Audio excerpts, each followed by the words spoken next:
Eu agradeço o convite, agradeço a organização do fórum pelo convite.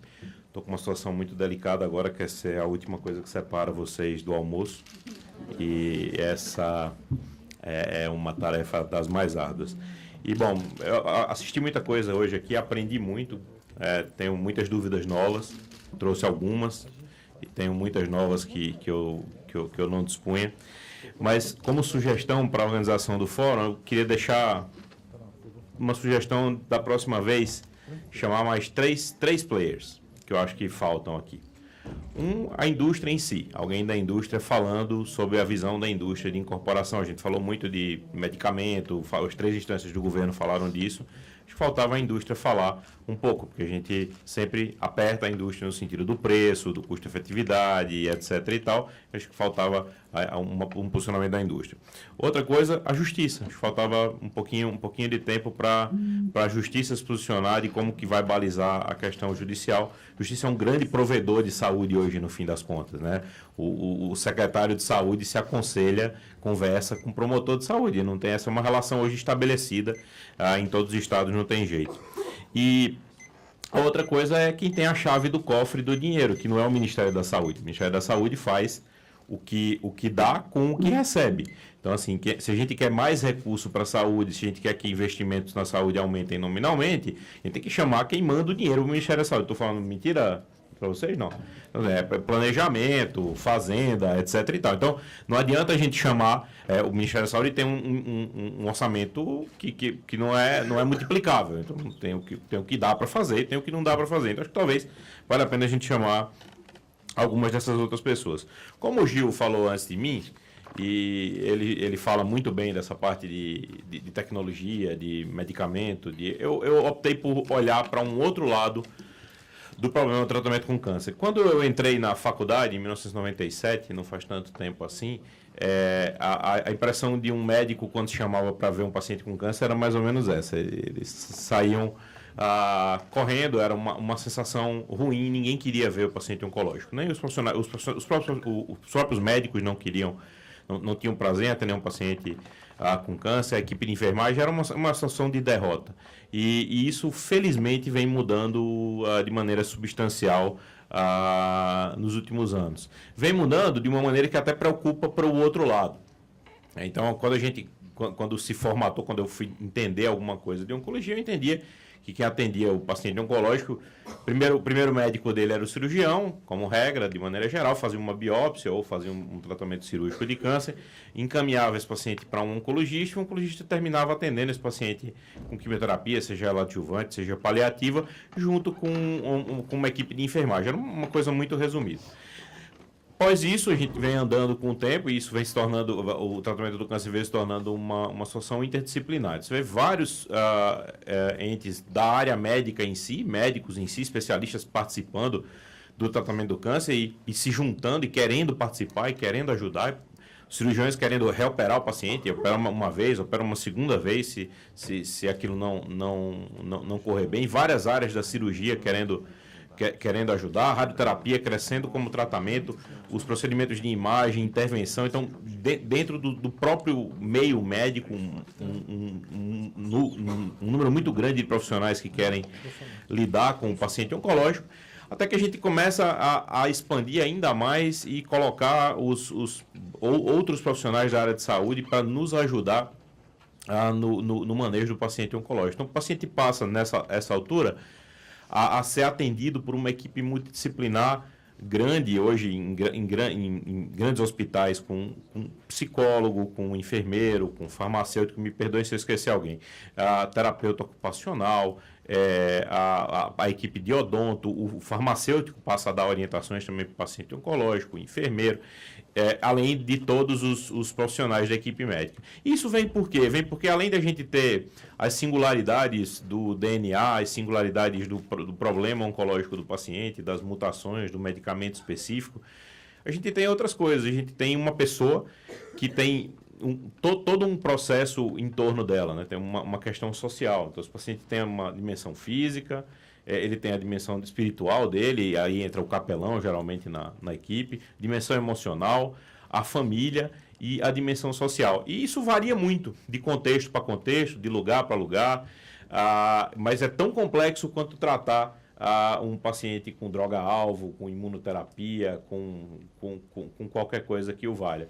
Então, esse é outro aspecto que eu acho que é fundamental da discussão do tratamento do câncer, é entender que a pessoa com câncer, ela tem um problema médico em si, mas ela é parte de uma família que também vai ser impactada por aquilo, e ela é parte de um trabalho que também vai ser impactado por aquilo, e isso é tudo parte de um tratamento que precisa ser provido, que precisa ser observado. Então, quando a gente abre discussões sobre câncer, sobre incorporação de medicamentos, sobre tecnologia, sobre radioterapia, tudo isso é muito necessário. Tudo isso é muito necessário. O déficit de radioterapia que a gente tem no Brasil, o Sandro mostrou o plano bacana, acho que de 2011, né, Sandro?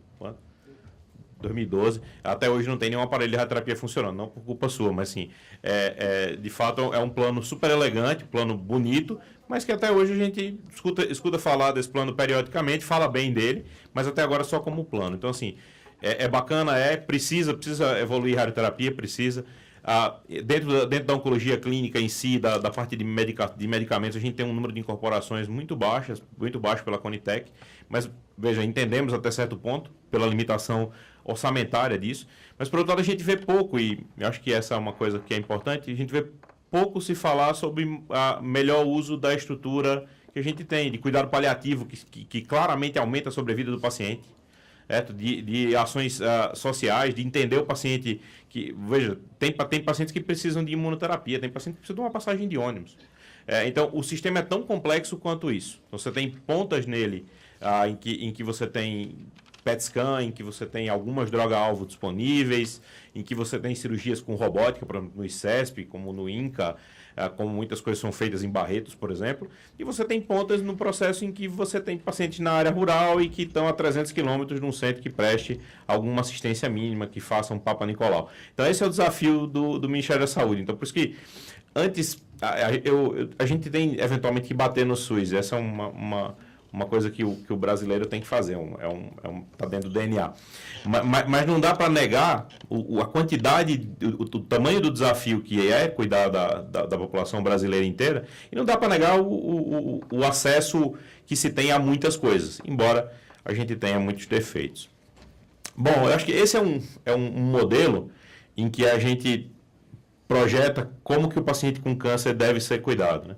Então, os cuidados curativos ou que visam aumentar a vida do paciente, quimioterapia, radioterapia, cirurgia, drogas-alvo, incluídas aqui com licença poética sobre o nome de quimioterapia, e o cuidado paliativo que deve acompanhar esse paciente sempre, certo?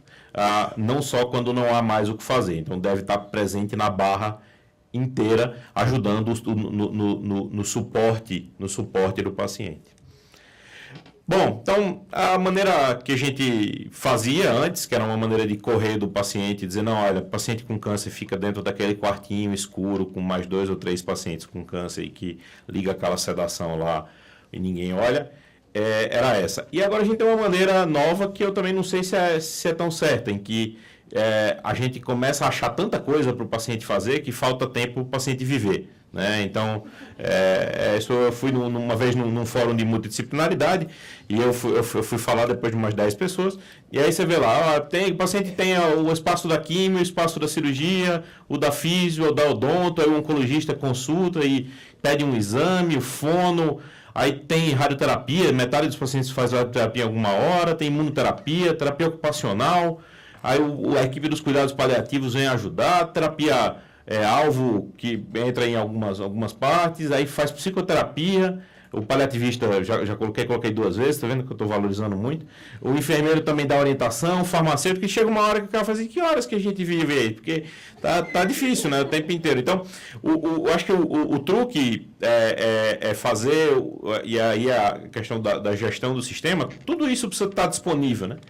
Mas isso precisa estar disponível sob a forma dos pilares daqueles que o paciente precisa. Então, também existe uma terapia-alvo, uma terapia direcionada para cada tipo de paciente, para o que ele precisa, e não disponibilizar tudo para todo mundo. Então, o biomarcador que a gente usa para selecionar remédio, a gente precisa usar de forma organizacional para dizer, olha, tem localidades em que talvez o assistente social seja o player mais importante no tratamento do paciente. Tem perfis de paciente, grupos de pacientes, doenças em que um psicólogo é muito mais importante em determinado momento da doença do que o médico. Então, essa organização do sistema que eu acho que a gente precisa tentar ajudar. E assim, fazer com que cada paciente tenha um número de atividades, um número de cuidados que ele possa lidar e que aquilo tenha impacto na vida dele. Que, assim, não adianta a gente dar um remédio que é muito caro e ele não conseguir... ele não conseguir receber, ele não conseguir vir no acompanhamento. Ou ele está psicologicamente péssimo e a gente não ter psicólogo, mas ter um monte de outras coisas que ele está fazendo. Então, assim, só para provocar e sendo rápido em respeito ao estômago dos seres humanos, a transição demográfica, ela traz com ela um aumento da incidência de câncer, ponto, né? O Brasil fez o primeiro censo há 150 anos, éramos menos de 10 milhões de habitantes. Há pouco mais de 70 anos, a gente passou dos 50 milhões, a gente passou dos 200 milhões. E não é só isso. 100 anos atrás, a expectativa de vida era de 30 anos. Então, nós somos 4 a 6 vezes maiores do que o que a gente era 100 anos atrás, e a gente vive o dobro. Então, não tem jeito. Assim, o número de pessoas doentes, o número de pessoas que têm necessidade de acesso à saúde, ele aumentou muito, de uma forma que o sistema não consegue suportar. E... só discordando do Jorge um pouco, assim, a população ela não tem como resolver o investimento em saúde, porque nem que a gente destine todo o dinheiro da nação para a saúde, a conta não fecha. A conta não fecha. Se você pegar, se a gente fizer o modelo americano, por exemplo, os Estados Unidos gasta em saúde 1,8 o PIB do Brasil. Então, assim, é impossível que a gente atinja um modelo de tudo para todo mundo com preços liberados. Então, assim, é importante a regulação.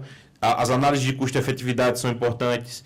A gente tem que aprender como sociedade a fazer escolhas. E esse assunto da judicialização, que está em voga hoje, é um assunto muito interessante, porque se a justiça libera drogas que, de maneira uníssona, que não estão preconizadas pelo Ministério da Saúde, a gente faliu como país. A gente vai ter ações, uma ação depois da outra, e quem que vai perder? Quem vai perder é quem está na ponta que não consegue fazer o diagnóstico, que vai faltar para ele. É quem não consegue fazer o tratamento mais básico, que vai faltar para ele. Então, a gente tem que tomar muito cuidado, e eu acho que o acesso à justiça é um direito de todo mundo, não estou questionando, mas a gente tem que tomar muito cuidado para essas liminares, para a justiça não aprofundar desigualdades. Porque quem tem mais acesso a remédio também é quem tem mais acesso à justiça. Quem não tem acesso a diagnóstico não vai processar por uma droga de 1 milhão. Quem processa por uma droga de 1 milhão é que geralmente já tem algum grau de acesso. Pelo amor de Deus, não estou advogando contra a judicialização. É só uma questão de tentar olhar como sociedade alguém que mora no interior do Nordeste, de onde eu vim, por exemplo, e que tem muito pouco acesso à informação, que tem muito pouco acesso a diagnóstico e que tem, às vezes, um grau de resignação diferente. E como a Luciana falou, da paciente que liga, olha, eu nem sabia que eu tinha esse direito e tal, e que a gente, sob a forma de lei, não tire dessas pessoas uma verba que talvez fosse ajudar muito mais ela do que uma outra. Então, assim, esse é um processo difícil, mas é um processo que a sociedade vai ter que amadurecer, porque, infelizmente, a gente não tem recurso para tudo. Estamos longe disso. Na verdade, estamos mais longe disso do que estava antes, né? Hoje a gente tem menos dinheiro e a gente tem mais gente no SUS. Esse pessoal que a doutora Raquel mostrou aí, que saiu do convênio, veja, eles não sumiram da face da terra, né? Eles estão no SUS. Então, eles estão no SUS. Eles voltaram para o Sistema Único de Saúde, para um governo que está com menos dinheiro. Então, se a gente não souber fazer escolhas, do jeito que a gente faz na nossa casa, a gente faz escolha com os nossos filhos. Quer ir no cinema ou quer comer a pizza? É uma coisa ou outra. Então, assim, se a gente não validar as escolhas do Ministério da Saúde, e por outro lado, se o Ministério da Saúde não fizer escolhas sábias e claras, eu não teria nada contra você dizer, olha, se a Conitec falava, a gente não vai dar imunoterapia X, não é porque não funciona, não, é porque não tem dinheiro. Não tem dinheiro, o preço é caro e tá encerrado o assunto. Veja, eu acho que como sociedade, não dá, esse tipo de discurso, ele não pode ser refutado. Agora, vamos para quem? Vamos para quem tem, vamos procurar o dinheiro, vamos procurar o recurso, porque o recurso não se se regenera sozinho. É tudo uma questão de alocação. Se você tira hoje 7 bilhões, é o valor da judicialização do Ministério da Saúde hoje, é esse o número, Sandro, mais ou menos, esse dinheiro vai sair de outras coisas. Ele não vem do nada. Então, você vai ter menos equipes de PSF, você vai ter menos diagnóstico, você vai ter menos investimento em outras coisas para poder pagar a liminar. Então, é justo? É lógico que é. Tem as pessoas que estão requerendo, as famílias, os médicos que preencheram os relatórios, eles enxergaram o valor que o tratamento tem, eles não enxergaram o custo. Isso é típico do indivíduo. Agora, a sociedade não. A sociedade precisa fazer uma análise de custo-efetividade. Não dá para olhar só o valor. A gente não pode, como sociedade, como médico, se alguém entra no meu consultório e fala, olha, eu estou com câncer de pulmão, etc., ele vai receber uma prescrição daquilo que eu achar que é melhor. Eu não vou fazer conta, eu não faço conta com o paciente na minha frente. As pessoas enxergam o valor, não enxergam o custo. Agora, por outro lado, a sociedade precisa enxergar o custo das coisas. Então, acho que é isso que eu queria dizer. O modelo está definido, ou seja, a gente não tem dinheiro para tudo.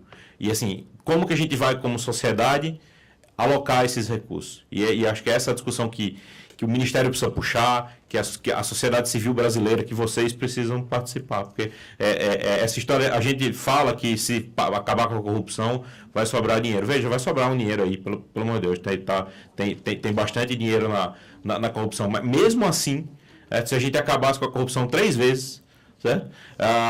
E a gente não ia conseguir pagar tudo que a gente quer em saúde com os preços que são praticados hoje. Então, a gente vai continuar tendo que fazer escolhas. Talvez com mais dinheiro, com menos vazamento, a gente tenha mais escolhas para fazer. Então, era isso que eu tinha para falar. Muito obrigado.